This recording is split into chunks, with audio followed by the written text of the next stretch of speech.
3, 2, 1. Hello and welcome to the Wizard and the Priestess. This is Nuala with my co-host Matt. We are excited today because Frank has written us. His name's not Frank. She can be. I thought so. Thought Frank was a good name. Frank is. Well, we get a couple of questions through various outlets. That's right. So we thought we could just do a Q&A. Hopefully it is as informative. But we've got a fair few here. Yeah, we do. I'm just making it one alias of Frank. So Frank the Q&A, the question deliverer. Yes. Right. So what's the first one? Am I going first or are you going first? I'm going to ask you a question, Matt. Okay. So, Matthew. Yes. Nuala. I want 2 hacks, only 2, on kickstarting the metabolism. 2 hacks, on starting metabolism. Yes, please. 2 hacks. First, I would eat fermented foods with the meal. Okay, so sauerkraut and... Sauerkraut, anything fermented. You can ferment pretty much anything these days, so I would add that to the meal. And I would also probably have some lemon juice. Squeeze a lemon into a cup. Drink that half an hour. Drink a third of that half an hour before the meal. Oh, okay, yeah. A third during and a third after. Why? Because I want to stimulate hydrochloric acid production. During. Yeah. Okay. You can do it more beforehand to see if you need digestive enzymes, because if you get burpy and gassy, that can be a good way to see if you are digestive enzyme deficient. And so that I will would say increase your metabolism and therefore... Well, it's going to relieve any digestive discomfort, but it's also going to kickstart metabolism by getting the whole system going with the acid. Yeah, okay, cool. Is that It's succinct enough? I reckon if you've got a slow metabolism, you want to give those 2 things a try, do that. If you need more help, As a hack. 1-800 Hack. mattsorensen.com. 1-800 mattsorensen.com. Yeah, I mean, you should do that. You should get. I that. almost did that, but no one knows how to spell my last name. Well, you So- should have spelled your last name with a. Do you spell it with an E? Sorensen, E-N-E-N, Sorensen, E-N. Yeah. Sorensen, mate. Well, that's the Swedish way. Sen is the Danish way. Get it right. Okay. Here we are. Don't ask me a hard one. My brain's a little bit slow. What's a good alternative for sweet potato? Why would you want to alter? We just had a bit of a joke about this, because why would you want to get rid of sweet potato? Sweet potato is the best. Well, maybe someone wants to. Well, I guess if you're going to take away sweet potato, I would look towards beetroot. But then I wonder why you would have what's sweet potato doing on your plate in the first place. So What's it doing to you? it's just so good. Sweet potato and everything. I love sweet potato. So your advice is to not. Just don't alternate. Don't want just to. have it. But I guess if you're doing sweet potato, meal What if you're doing a prepping- fungal cleanse where you can't have any below ground veg? Well, okay. Well, then you'd have above ground veg then. So just get the leafy greens from the garden. Make sure you cook them a little bit. I don't know what else you'd do in a fungal cleanse. But yeah, okay. So you're not doing anything below the ground. I mean, the first thing that comes to mind is broccoli. But maybe there's another reason not to have broccoli, Everything's good and bad no matter what. You've got to get focused on what you're trying to do. So take the advice of whoever is supporting you on your dietary missions. But if you are just wanting to have an alternative to sweet potato, You're saying don't. for beetroot. Beetroot. Okay. But that, I mean, and then again, you could just have potato, Good. or you could have squash. Yep. I mean, it depends what you're trying to alternate from. If you're just trying Also to depends on what your dietary, not what your dietary goal, but yeah. what are you going towards? Yeah. Well, your aim is on that, because from my perspective, just eat it all. But I mean, try it all, test it all. But then if I'm imagining the question from Frank is coming from this idea of maybe wanting to, meal prep or something like that, and not have to, stay away from starchy carbs. Then just opt for more veggies, different veggies, carrots, pumpkin, maybe pumpkin. Why not pumpkin over sweet potato? Because sweet potato's better. Just stick to sweet potato. Anyway, yeah, that's where I'm at. I like sweet Hope you potato. enjoyed that confusion, Frank. All right. Oh, that was... Do we need to be in a relationship? Do we need to be in a relationship? Frank? Feels a little bit mean. Well, there's lots of relationships. Ah, yes. How deep do we go? Well, Relationship let's with say, self, relationship with other, or relationship with everyone? Okay, let's say that do you need to be in a romantic relationship, Matt? Perfect person to ask. Ah, yes. Do you need to be? You don't need out of a survival thing, but that can be individual as well. Because You threw sweet potato at me. Here's yours. I'm laughing. Yeah. Right now, I'm going to say no.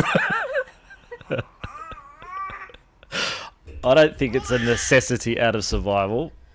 With that said, I think it's important for humans to be social, because we are social creatures and we are designed by nature to be in relation and relationships.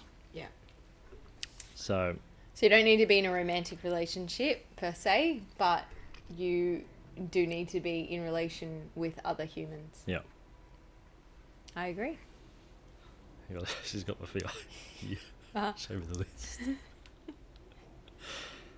I've got the baby. Okay. Thoughts on tank water? I think tank water is good, to an extent of collecting the water. I'm assuming that's rain water. Yeah.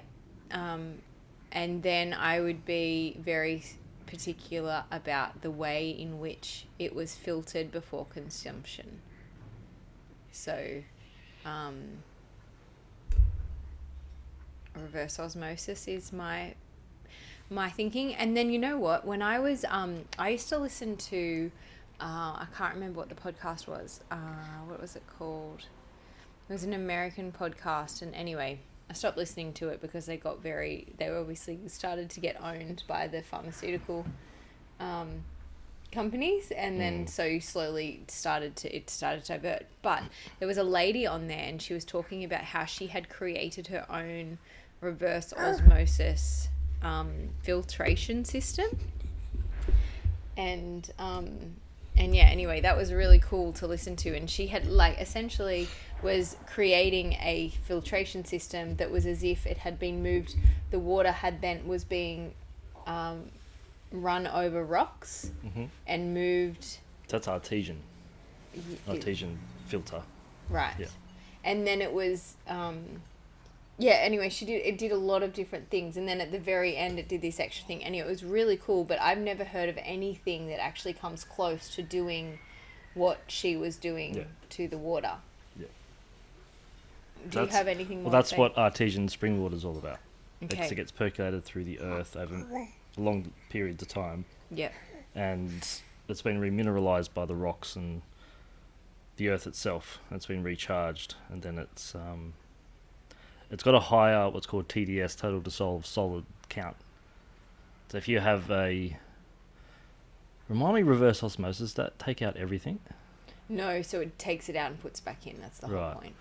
So with the TDS score, it actually gives something for the cells to hold on to. So if you have filtered water all the time, it can actually strip the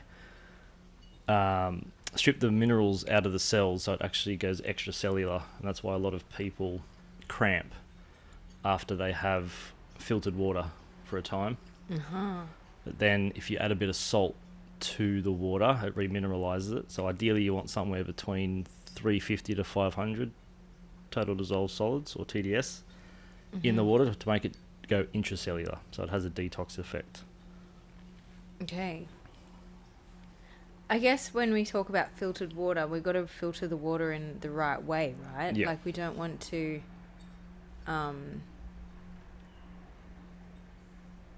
you don't want to be drinking. Yeah, because then there's that idea of having alkaline water, and that's not really the thing either. Look, if you're acidic, it's great.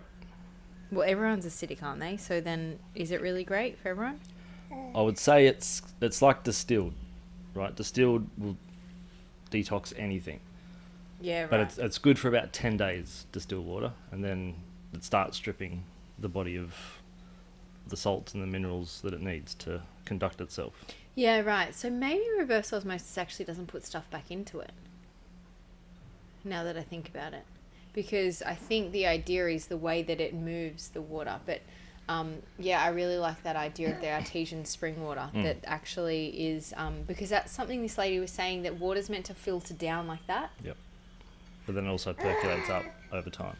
Right. So that's the whole, like, she was explaining that. That's the well, kind of what's supposed to happen with a well, with Go well up water. and down. Yeah. That's like why the Evians and the Fiji water, that's why they're so expensive. Because they're artesians. Yeah. And it's so good, Yeah. except that it's been in a plastic bottle. Well, you get Oh, one. what's the other one? Evian. Is there one other one that comes in a glass bottle? Maybe it's Evian. Oh, it's got a silver lid. That one? Oh, you mean no. No. Voss or something? Oh, Voss. That- Right. I don't know. I don't know if that's artesian. No, but Evian is the one that we've had like in Australia for a really Yeah. long period of time. The Yeah, problem with interesting. those bottled waters is when they get delivered to the shops, they often sit out in the sun Yeah. before they get put away. Yeah. So sunlight and plastic just doesn't have a very great mix. No, so that's the whole reason you shouldn't buy a bottle, let alone not buy the bottle, because you, yeah. Anyway, it's really interesting with water, because obviously water is life-giving and it's so important, but it's also it kind of takes a lot of, like, thinking power to Yeah. know what's the best, and then everyone has a different idea on what's the best. Yeah. The best water you can really have is artesian that's local to your area, Yeah. because you get a homeopathic dose of all the microorganisms within that environment. Which is obviously going to be within the food system, Yeah. and then obviously going to prepare you for the season around. So I think there's a website, naturalspring.com, something like that. Yeah. Then that'll show you. Do you want to just make sure that's the thing? I'll check it. Where it'll show you. Where all the natural springs are around the world. And closest to us in Sydney, I think there's one in Lawson, in the Blue Mountains. Okay. Is that it? I don't think it is, no. Right. Maybe .com, let's try .com.au. No. It could be. It would be really good if it was just naturalspring.com. If you are a... Delphi. I mean, what's her name? Aqua. Stop it. If you are a natural spring... Oh, hang on. No. All right. Anyway. We'll put it on Instagram. No, we won't, actually. We won't. But hopefully we'll find it. And if you are someone who knows a lot about spring water, reach out so we can direct people. Aqua isn't interested in this conversation, mate. Are you gonna quieten that thing down? Yes. Next one. Next question. It's my turn? Um, Okay, can I stop hair falling out apart from lowering stress in the body? What happened? Hey. Oh, look at that scream. Can you go back a little bit? Bringing you up was probably bad. Okay, can I stop hair falling out apart from lowering stress in the body? That was you. That was you. What are you doing? You think you're so funny.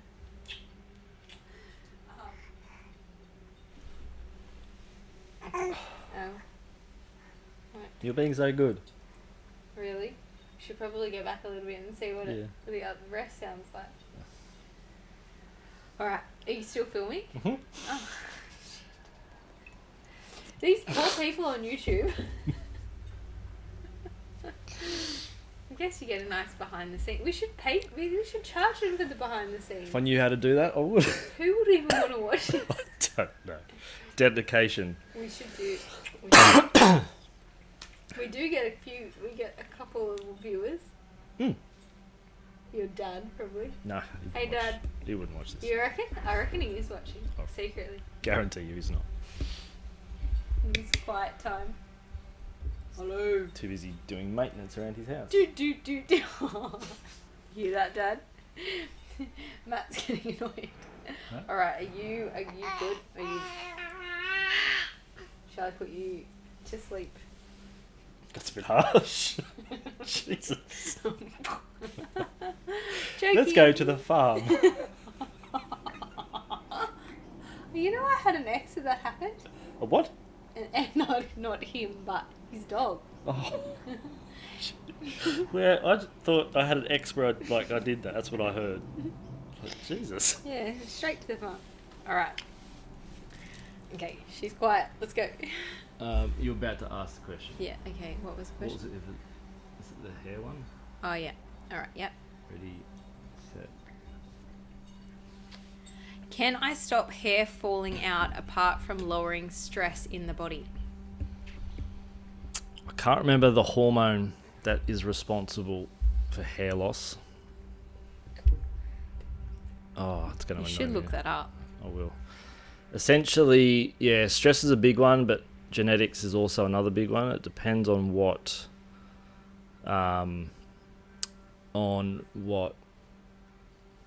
age it starts happening. If it starts happening really early, it's likely genetic. And later on in life, especially if it falls out in clumps, that's typically stress. So episodes, well, pretty much every episode that we've done should Help you. be able to help on some Or level. maybe not. You might just like add more stress because you're not feeling adequate. Well, hopefully you can listen to us and get and then some inspo. feel confident in your adequacy, that you are enough. I want to add to this. Mm. So in TCM terms, the hair on your head is related to the liver. So it's related to that whole wood element.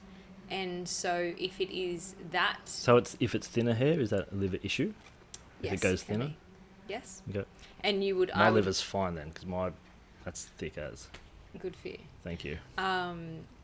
It is greying though. I'm dyeing if you it. can't see. I'm dyeing it silver, bit by bit. That's what that is. Oh, he's got that old, like, what's that called? Fox. Silver fox thing. Fox going. That's the dream. Yeah, but there is, so the colour then is that genetic aspect of the kidney. Okay. But the loss of hair is definitely related to the wood element. Yep. And yeah, so whilst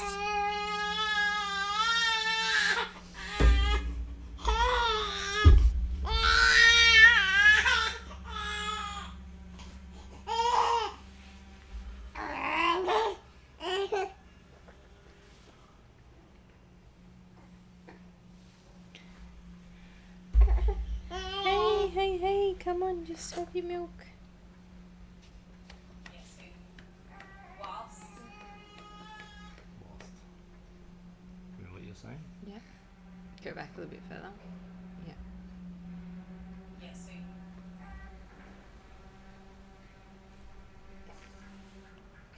Good.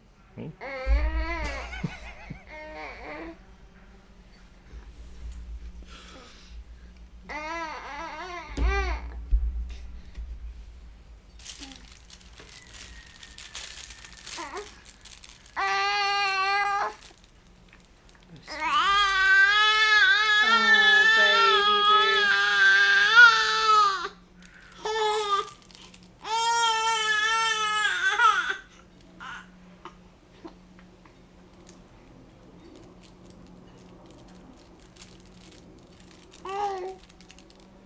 I think I'm really smart because I've just figured out I got all the answers right for this book.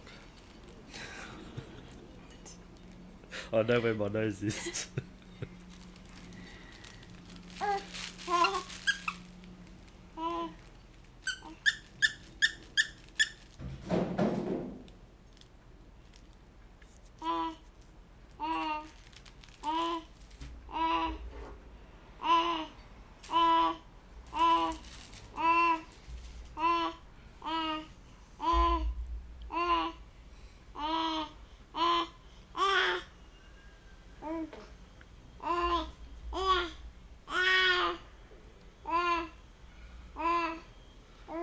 Dihydrotestosterone, that's it.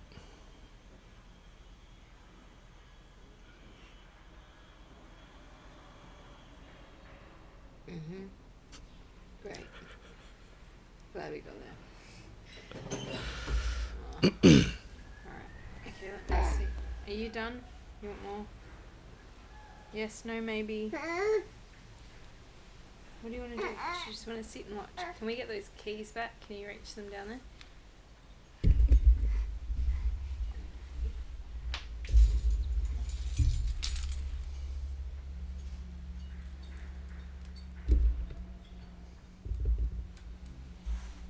Hypnotizer. Okay, try best. Ready? Set. So whilst you could potentially have, you know, some sort of genetic implication in terms of stress or stresses that you have maintained in this time, in this life, you have the potential to absolutely adjust that. And I can't remember exactly what the question was, whether it was, what was the question? Can you do something without stress? Oh, okay, yeah. So you can, however, I would say that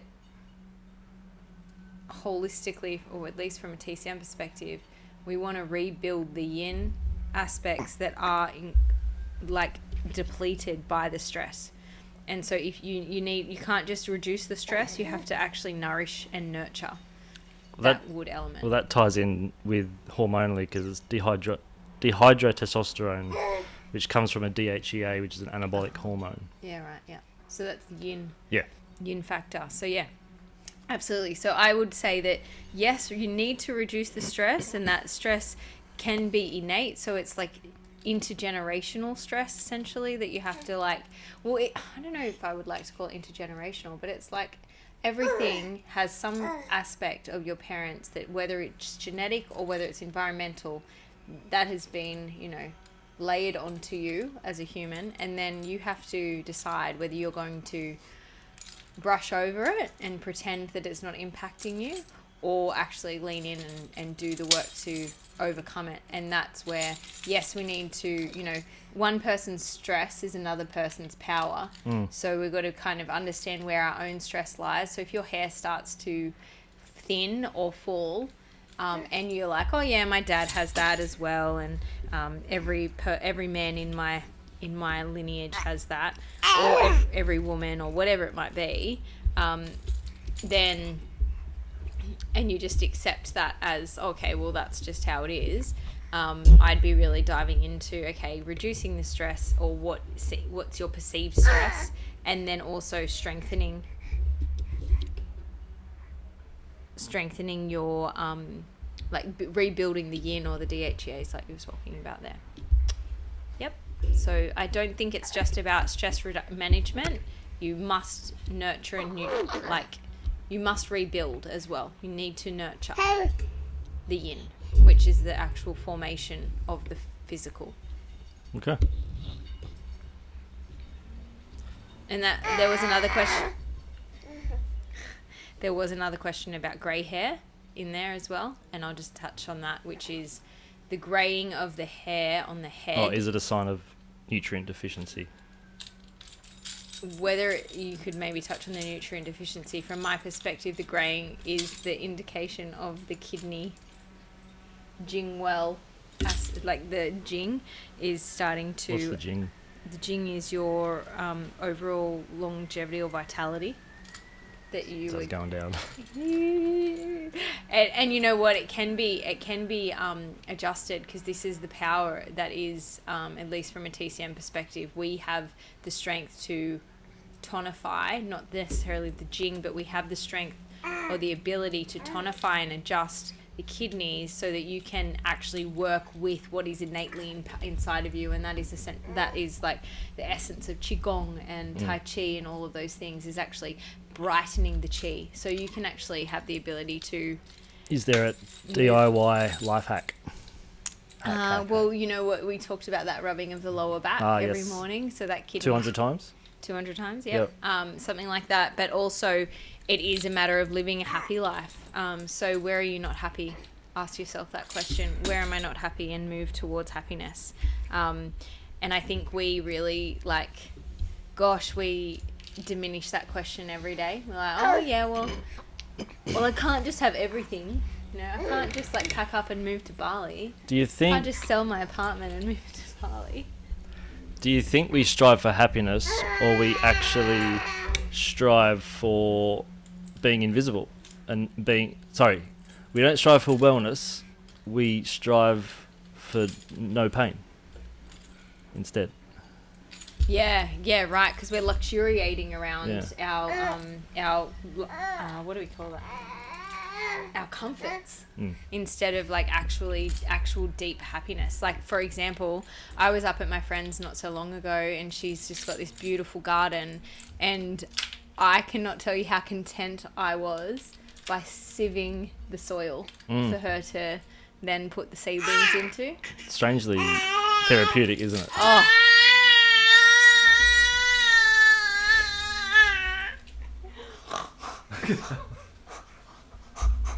What is going on, little lady? Oh, do you want to go up here? We have to... Okay, yeah, let's go. She's content for a moment. Yeah. So, yeah, I was just sieving the soil and able to put her... and then she would put the seedlings into it, and we could have probably sat there all day doing that. The children were not interested as we are. But, yeah, that contentment that I was given, it reminded me of sitting, what it must have been like, or must still be like, for those women and families that sit in the fields and tend to their gardens. And I feel very, very grateful that we don't have to rely on that to some extent, because being a farmer is a hard knock life in some ways, but also I feel incredibly grateful that in those moments that I could spend a lot more time doing just that. Yeah. Okay. I think, is it my turn? Yeah. Okay. What is deja vu? Okay, so my thinking on this is that there's a few things, and Matt, we've spoken about this before. So one aspect of deja vu is this idea of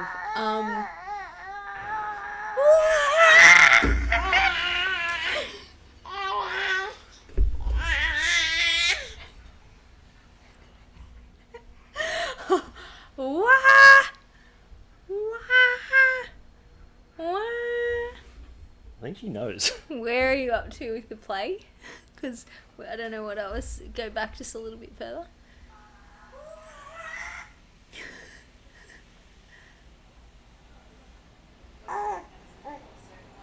going to do a different question. Huh? I'll do a different question. Oh, you don't like this one? Oh, well, if we've already spoken about it. Yeah, we have.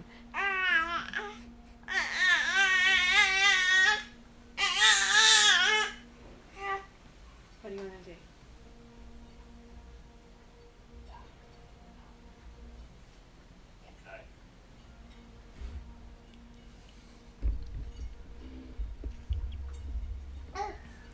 Hello, people watching us on video. This is some bonus extra material for you. This is stock standard. Yeah, this is the life of. This is working with children. It's not pretty. Exactly. Shall I maybe kneel down for a sec? Content for a minute. So you're not going in order. I was going in order, and you've just. I'm just popping whatever comes to mind. You weren't in order. What are you talking about? There's no order. This is the attitude I'm talking about. You ready? Just do you want to do Deja Vu? Have we spoken? I can't remember speaking about it. Oh, we'll talk about it again. I think you touched on it once before. Maybe it's just been up with us. Go. She's quiet. You got to capitalize on this. What is deja vu? Oh, yeah. So, Deja Vu is, from my perspective, the first thing that comes to mind is two wires being crossed. So, imagining that you have the longitudinal and latitudinal lines that are constantly moving on the Earth, if you ever did geography. Mm-hmm. So, my perspective is that it is when those bounce and they hit each other. And so there is that idea of quantum physics that everything has already happened. So you actually, the way I see it, when I do have deja vu, I often think about, like this is already happened, and I'm being reminded of what already happened. So I'm being kind of reminded to lean into that, and there's a reason why I'm being reminded of whatever that was. And then there was something else that you had shared. So do you want to take that away? Whilst Well, deja vu, I think the definition is seen again, French, obviously. Okay. So it's French for seen again, and it's kind of ties into what you were talking about. In the raw material, they talk about all the densities, but they're all happening all the time at once. Yep. And it's when as we measure time, when these timelines, what we would call a timeline, when they kind of intersect each other. Oh, yeah. But they look at it as a positive orientation, like you're following the breadcrumb trail. Oh, yeah. Yeah. And it's like, oh, that's right, yeah. I that's remember what that. That is. And it's such a funny thing because the deja vu that seems to happen, for me at least, is just so, it's like just simple things that I'm like, oh, what are you trying to tell me? Like brushing my teeth. Or actually recently I had deja vu about something. Maybe I shouldn't share this. But I can't remember. I actually can't remember exactly what it was. But it was something like eating dinner with a certain person. Right. And in a certain way. And it just, I was like, oh, right. I remember this. I've been here before. And it felt like it was like a movie replaying, which I actually haven't had deja vu like that in a long time. So it... would you have anything to say about that, Matt? That when deja vu plays a little bit more extensively, sometimes I know that deja vu feeling, and it's kind of like microseconds or it's not more than, let me think, like 3 or 4 seconds max. Whereas this sort of felt like the program or the experience was playing a very simple thing. It might have been me sitting in my lounge room, my kids were playing in front of me, and then I was maybe sitting and eating, and I just fully had already experienced this exact thing. And that was just playing out for a time, maybe like minutes. Yep. Do you have anything? It'd be similar, it'd be kind of I'll say related, cousin relation to a dream, where it's some kind of message from somewhere. In some space, in some time. So I think I feel like when it happens and you want to meditate on, you're drawn to meditate with it and sit with it and ask the question, could just be like a self-reflective thing, or you might get the gut feel that there is like something is trying to guide you. Yeah. I really find this life sitch Life stitches, yeah. with like 3 small children, and you know, my kids don't go to bed till later now that the sun stays up till later. I then go to bed with them and wake up with them. There's not a lot of space in the day to sit and contemplate. And I wonder what the other parents did. You know, like, when did they get their reflection time? Because I try and take a few moments before I go to bed to do my meditation. And I usually do that quite okay. But it's not long enough, you know. I've definitely done enough meditation to know that you need at least an hour a day. And the more stressed you are, the more meditation you need to be doing. But then I also know that sleep is the ultimate power of healing. So you know, it's such a conundrum.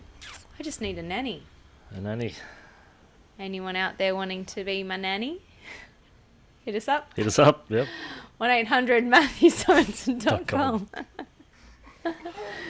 Yeah, All that's right, going to be a thing. Do you want me to find you a question? Sure. Did I ask that one, didn't I? You did ask that Yeah. one, and we sort of both answered it. Sorry about that. Okay. All right, do you want me to just go to the next one? Sure. You're not in order anyway. Okay. Oh, okay. I don't know if you want to talk about it. Hang on. Explain marriage and its purpose. There is a mystical version and there's a corporate version. Tell me the corporate version. Ring up any place and say you're getting married, and your bank account will know all about the corporate version. Oh, Matt. That's the corporate version. The corporate version is essentially getting the government involved, and you have to be a registered couple. But You the don't marriage, even need to do that, do but you, Matt? marriage, the word mariage means to become one. Oh, yeah. That's the mystical concept. That's the mystical ideology about that. But what we have today in the corporate world that we live in is just that. Would you say corporate or capitalist? Either or. Okay. Yeah. Right. Yeah, so me and my partner have been together for 13 years, and we often joke about, well, not joke anymore, actually. We just sort of like, no, we're not getting married, because we were staunch, no marriage, because we don't want to have a 3-way relationship with the government. And anyway, then we went to this like tantric festival one time, and we got spiritually married. And I bring that up sometimes because my partner likes to be like, because, you know, obviously we've been together for a really long time. We have 3 children. Getting serious. And when we meet people, they're like, oh, your wife said this. And he always turns around and he's like, she's not my wife. Which is really... technically true. Yeah. And I often ask him, he's like, well, it's just literal. He's very literal human. He's like, well, you're just not my wife. And I'm like, okay. It feels very like... Take that. Very... strong and uncomfortable when you say that, maybe, because maybe that... Would you feel better if you guys were literally married? Corporately married. Corporately married. I don't need to be corporately married, but I definitely have been wanting to have like a ceremonious sort of wedding, and to be maybe technically his wife. That feels kind of nice. But yeah, anyway, my point in that is that idea of the mariage feels really special and lovely.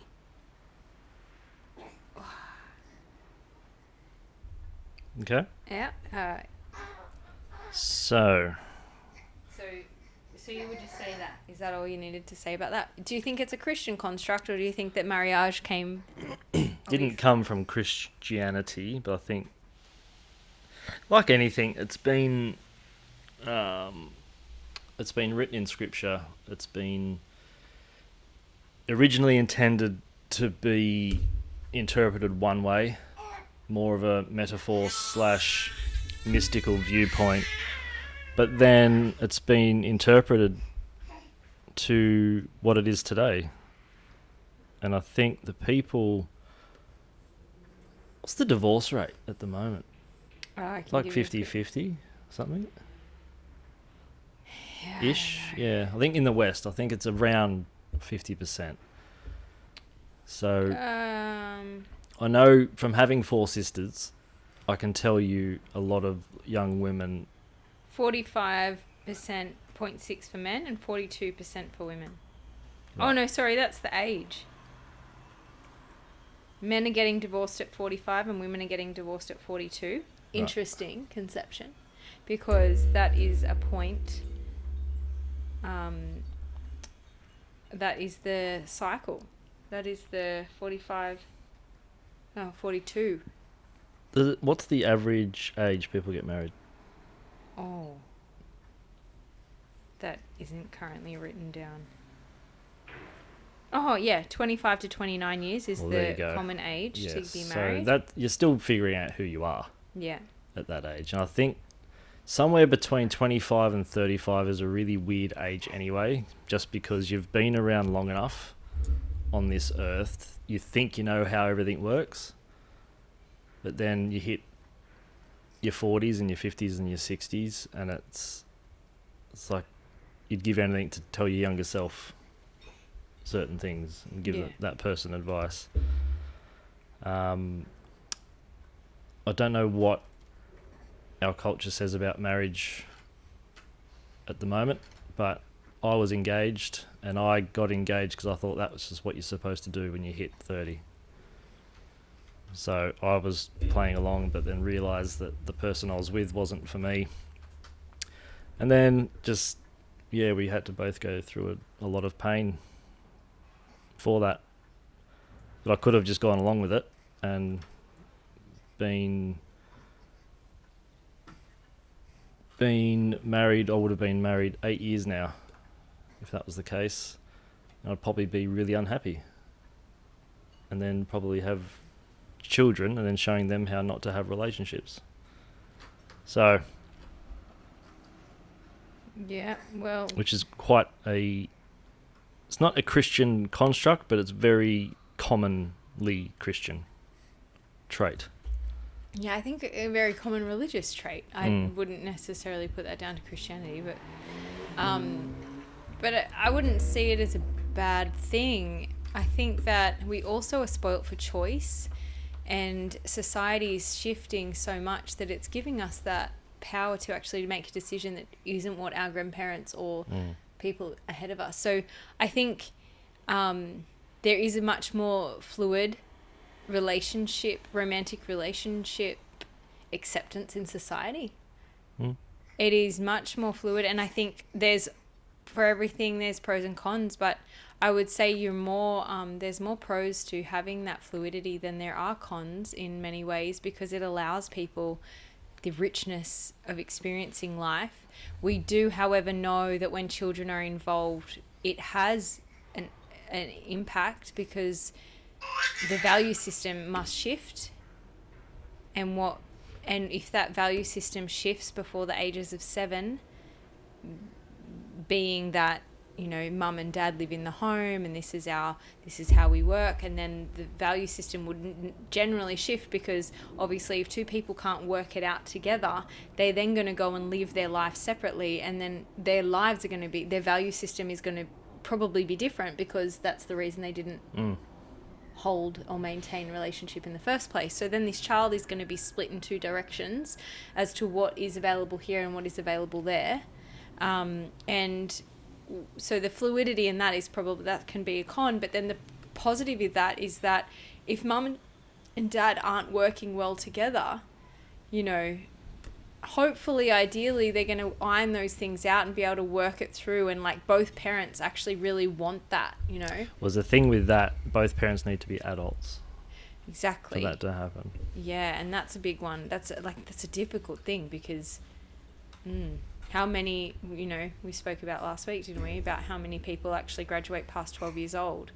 And that's a hard thing in our world because there's so much generational, I truly believe that because we are living through this transitional period, because we are here now, we have incarnated right now in the transition from what was kind of that, what were we talking about a while ago, about the levels of love, and it starts with sex and violence. It doesn't start there. I think it goes down to there. Starts with unconditional. Oh, we start at the top. All right, so let's just say we start at the bottom. Sure. Thanks. And we work our way up to true love, unconditional love. Okay, so I'm just thinking about that in terms of, say, we've probably been at this sex, violence, love level for the whole of our existence, and our parents' existence and our grandparents' existence in some way. Not in all forms, but in like kind of a capitalist construct where corporations taking us now, where government is governing over us now. So you're talking sex and violence, love in a capacity of domination. Right. Yeah. Probably also in other forms as well, which you might add in now, but just that idea that we are like rife with disharmony. And we're now moving into this next era that is harmony, that is trying to really put the humanitarian on top, the humanness back on top, the real connection, divine, relational connection to earth and all of those things is like moving us forward now. We're going to be propelled that way. And so I think, do you know what I was going to say? We're going to move up a level from that real sex, violence. Transcend as a whole. And you're probably feeling the ripples of that. This like definite like ripping off of layers, this like chunks of your heart being broken to try and help you transcend. Well, transcend and include, because that inclusion is also still a part of you. So it's still accepting that and knowing that is still a part of you, but then you can see it as a witness and not be victimized. Yeah, that sounds better. Victimized by it. Yeah. So I think that this we can probably find a way that this fluidity of relationships is positive, and we can also see that the ability of two people to actually harness what marriage stands for, and this connection of two people in formation and being able to transcend as one together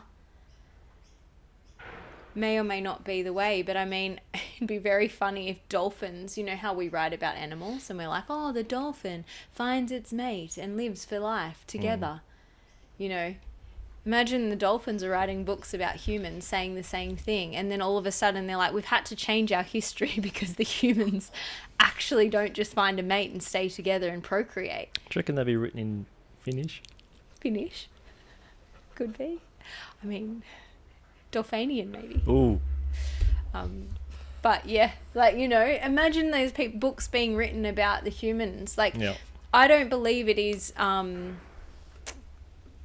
necessary evil that we find a romantic relationship from 25 to 45 and then we leave it. The hardest thing for me is that during that time, I'm hopeful that these are the hardest years with little humans. I know that I've spoken to parents before and they're like, oh yes, no. This is not the hardest time, it's a different hard. Yeah. So it's like this stretching. What I'm feeling now as a parent is this stretching open. With 3 little humans, you are being stretched and pulled, and you can see, as me, with awareness of what's happening with my children and how they're growing and all these things, I can see that I'm like, oh my gosh, you really needed me in that moment and I wasn't able to give you what you needed in that moment, so hopefully I can spend some time with you tonight. Oh shit, I didn't spend time with you tonight. I hope that didn't leave a mark in your brain or in your heart or in your visceral body. You know, and then you're kind of turning it around and then you notice their behavior act up and you're like, okay, I can see you in that. Like this constant stretch, and that's with 3 humans, right? So this constant stretch. And then you've got dinner, sleep. and then you've got reflective time, Well, then you've you've got got your an own hour shit of on top of meditation, that. and then you've got your own stuff Yeah. that you're trying to overcome. So it's a real stretch. I find like expansion stretch feels like the current stage of life that I'm living. What about you, Matt? What was the question? Marriage. Oh, is that we still on the marriage one? Yeah, we can move on. Oh, okay. Oh, yeah. Anyway, All right. don't know what my point was, but just that fluidity That's what came in through. relationship might not necessarily be the worst thing, but let's just Well, it takes an adult to make a relationship yeah, consider that. work. Mm-hmm. Thoughts on whey protein powder? I used to be a big fan. I'm not really a fan of protein powders at all. But I guess in our day and age, Why not? I don't like the idea that you have to eat something processed when we have the abundance of food that is unprocessed. Why do we need to? If we were meant to eat that much protein in that fast amount of time, why wasn't it available?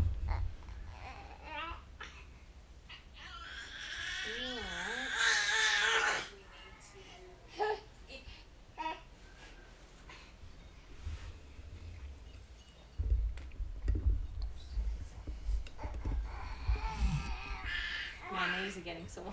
Is that better? You're a bit wet. I think it's a bit hot, maybe. Go outside. Don't come outside. She's not hot. She's just. We'll show her, won't we?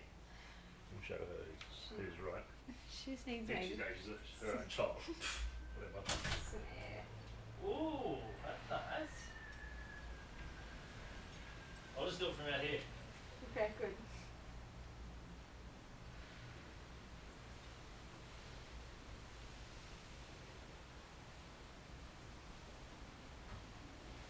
I'm just gonna go on Instagram. I'm not on Instagram.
showing you the bits. How good.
Still got the video running? The video?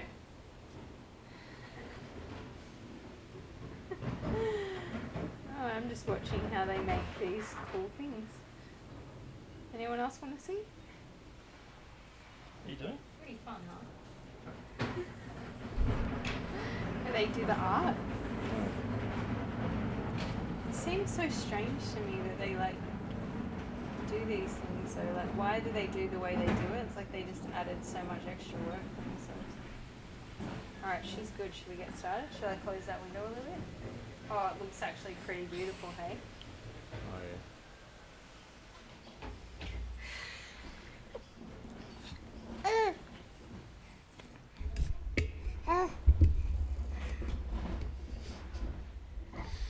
Paris is not going to be happy. Hmm? Paris is not going to be happy with your sound. Okay. You ready? What are we You're talking gonna have about? to do that. Do you think we have to eat something processed when we have the abundance of food that is unprocessed? Okay. Do I just push record now? Yep. Ready? Mm-hmm. So, I'm done.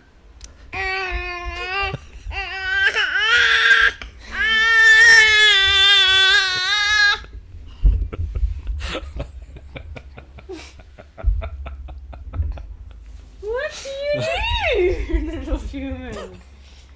You bored? Should we just put the TV on? Cricket's on. Oh my god. You're tired. Oh, I see.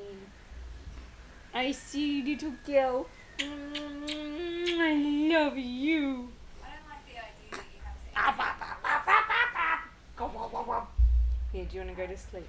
the abundance of food that is unprocessed. Do you want some milk? Milk? Milk? Yeah. She understands the word milk. I would put that in her firsts. Pretty cool, Very cool. don't you think? Mm. You'll need It's amazing what they understand. Yeah. I'm starting signing too. Alright, go, quick. Yeah, whey is actually a layer off curdled dairy. That's just the top layer. And the fact that it isn't produced, you know, it doesn't grow on trees, so it's not really it's kind of like an isolated vitamin, or isolated protein. Okay. So there's nothing in nature that comes in isolation. It all comes in vitamin complexes. So you're really missing a lot of the amino acids available. And you'll see in protein powders, especially with gym goers and bodybuilders, etc., that they have what's called BCAAs, which is branched chain amino acids. Now they can contain anywhere from 4 to 16 amino acids, but there's a list a mile long that is natural, that you actually get from food. So there is a spot for it. You know, if you're a NRL player, for an example, and you can tolerate dairy and you need a bit of extra to help with training, especially pre-season training, then sure, it's got its place, but in general, you can't really beat food. So what would you recommend someone who is trying to increase their protein intake but doesn't want, that's like me, that's saying I don't want processed protein? Food. Yeah, like what? What's a good like any- post-workout meal? Today I had salmon. Okay. Tomorrow I'll probably have lamb or something like that. So just a piece of meat. Bit of meat, some veg. Just a meal, a normal meal. meal. What you would think of as dinner, I would have normally for breakfast. What about pre-workout? Pre-workout, for me, it's just coffee. Fantastic. Not the blinky coffee, like an actual coffee. I do my blinky coffee during sets. I'd have something small to eat, like a handful of nuts or something, and then have a coffee with some butter, so it's got the fat. Then I'll do my workout, then I'll have breakfast. Then if I need more protein, then I'm going to have another meal. All right.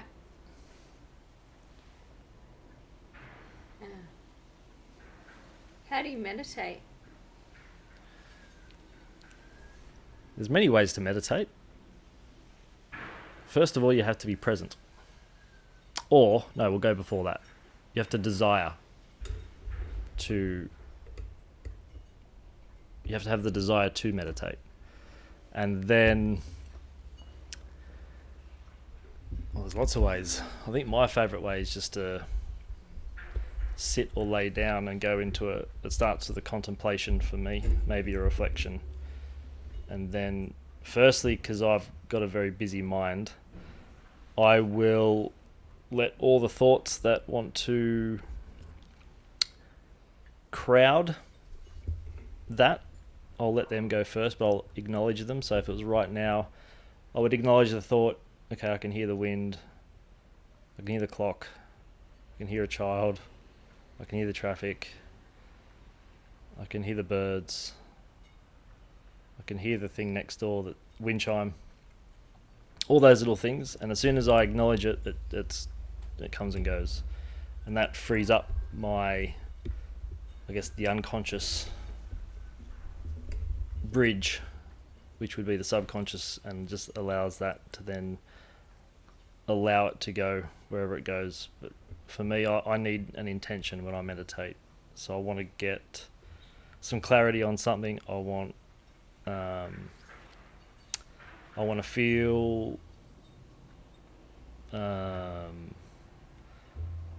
sometimes it's, I want to feel this, I want to feel that, I've got this problem, so I want to meditate on that and get some clarity before I act or make a decision.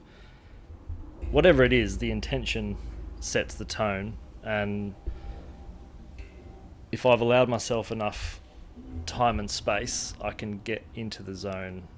Because as soon as you have the intention, you create a negative. And to the degree that you have that clarity of space, it draws its positive to it. And that's how you can use meditation. But I don't think you need to be necessarily hovering underneath the tree to do it, which is what a lot of kind of Western left-brainers think meditation is. I think it can be done almost anywhere, anytime. But I'm better off sort of almost doing something to, I guess, distract subconscious mind, and then frees up a lot of the space for me to go straight in. It's quite interesting these days. There's a lot of mindfulness. It's like they're moving away from the word meditation and they're calling it mindfulness. Yeah, it's rebranded. And I find that, it's quite interesting having over 10 years ago, doing my first yoga teacher training, and then from there did a couple more. But it is quite, and taught for quite a few years. But it is very interesting to watch this rebrand occur, where you're essentially doing the same thing, but you're taking the ancient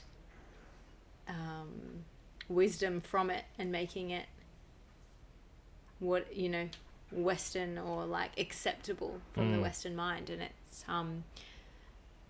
I just wanted to add that meditation is a place that you're aiming for, and it's not necessarily what you get. So I might set aside time to meditate, but I might not get to a meditative state, and that's okay.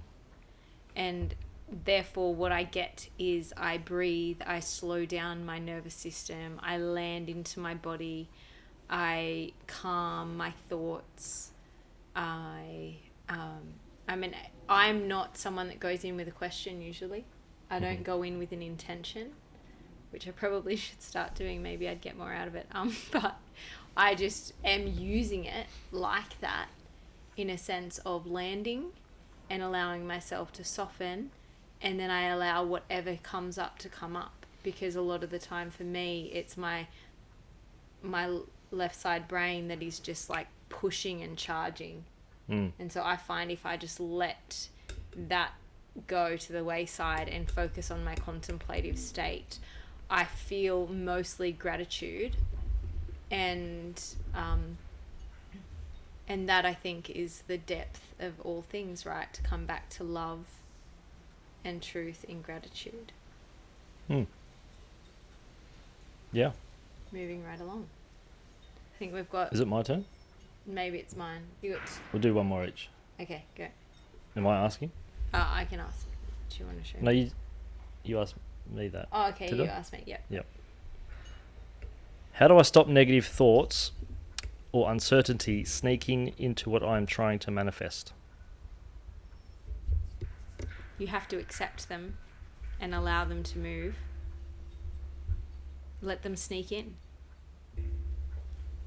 Don't let them be the sneaky monster.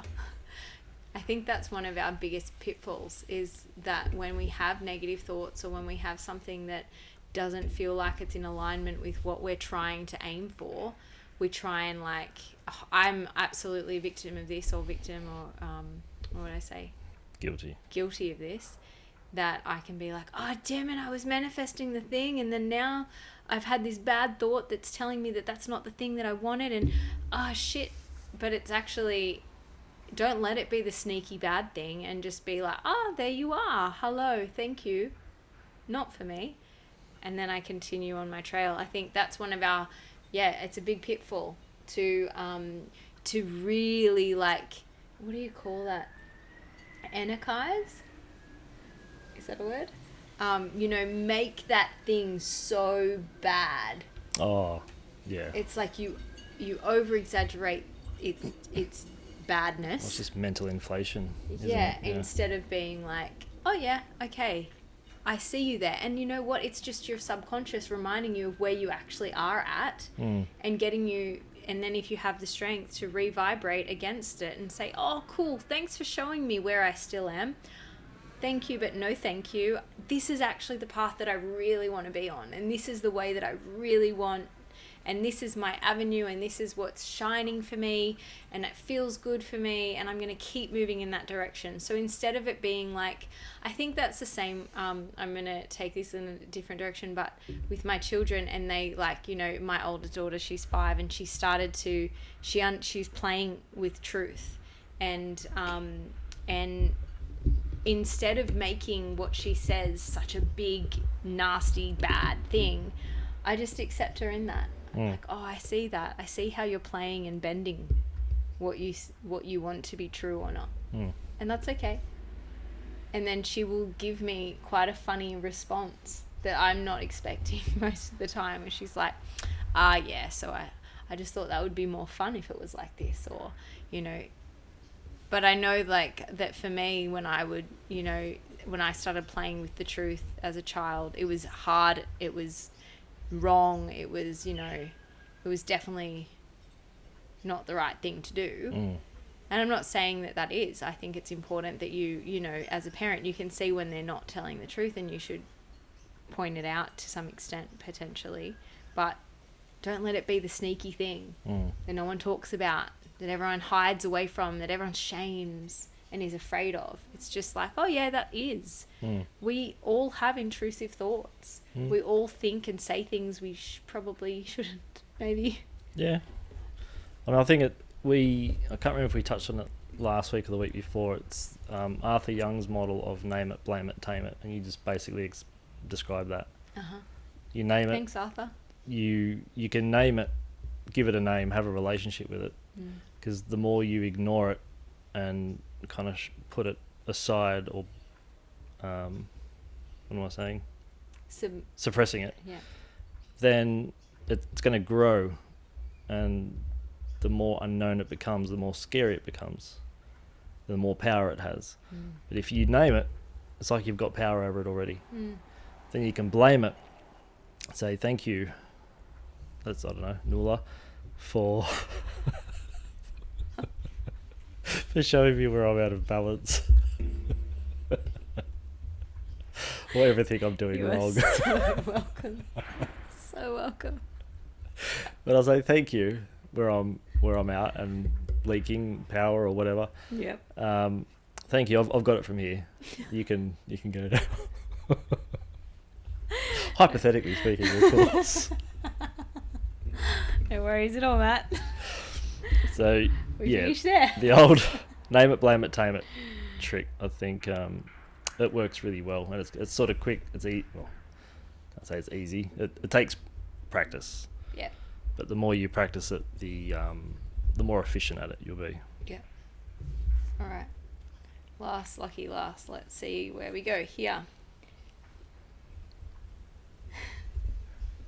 How do I become comfortable with awkward situations, e.g. feeling like I have to have elevator small talk or being stuck in between two people arguing?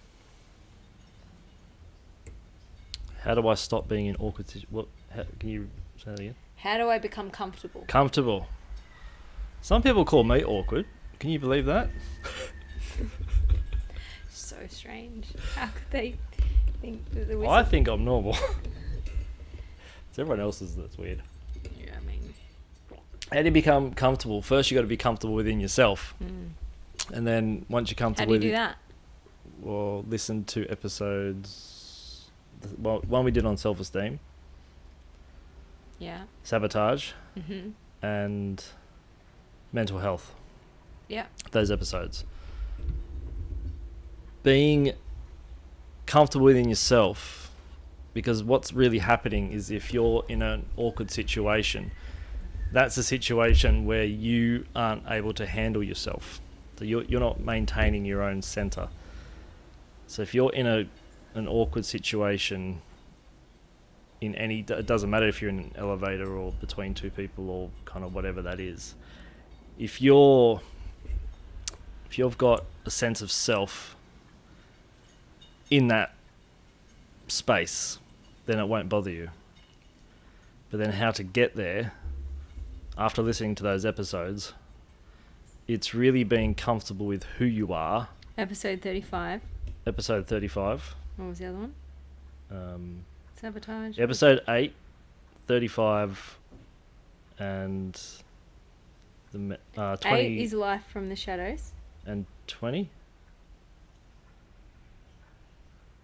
The mental health one. Yeah, 20. 20. I think we did one on self-esteem. Yeah, that one would be spleen. Spleen, yeah. Worry.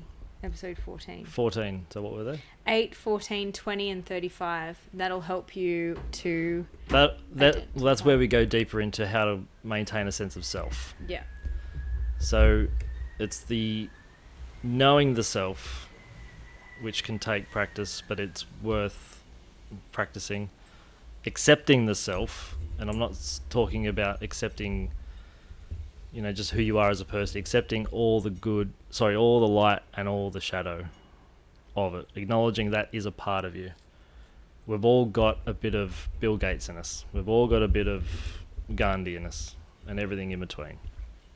But so accepting that and realizing how that sort of plays out in the the greater dance of things, and that we really are all connected. And if you're feeling awkward, then they might be feeling awkward as well. And if they are, then you can just all be awkward together. It's kind of similar with being offended. If you're offended, be offended. Nothing happens. So, embrace the awkwardness, I say. Yeah, or take a page out of Arthur's book, name it, Blame it, tame blame it. it, and tame it. Boom. Enjoy your week, guys. Thank you. It is a very special day today. We hope you're enjoying it. And we wish you all a very Merry Christmas. Oh, it's Christmas. I forgot. And, you know, hopefully you've found a quiet space to learn some fun facts that you can take back to the Christmas table and, tell us how it goes. Keep the questions coming. We love it. Happy holidays. We're a bit shit like that, aren't we? We never really care about these things. See ya.